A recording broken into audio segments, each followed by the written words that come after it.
world record video from Science Day of last week, and this is your overview for the week of March 1st through March 5th. So I'm going to click here, and we can see that again we are focusing on magnetism and how magnets attract and repel other magnets.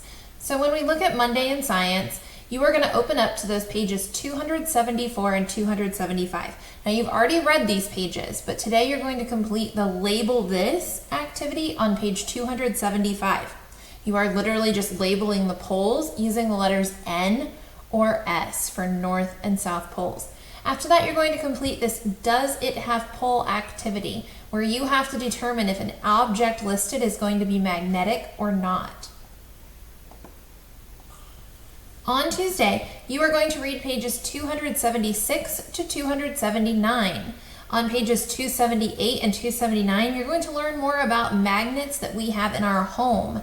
After that, you are going to complete this discussion board post where you describe some of the magnets that you use at home. You need to think of 2 to 3 different magnets that you use at home and their uses. I think you're going to be surprised it's not just refrigerator magnets.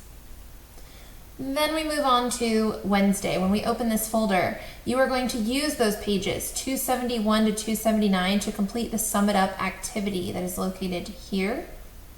And on Thursday, you are going to again use those pages to complete this Apply Concepts assignment. So some multiple choice and short answer response questions here.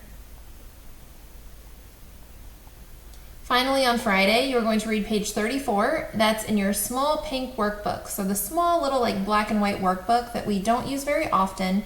You want to open up to page 34, read that, more about magnets and magnetism. And then you're going to answer these magnet questions that come straight from that book.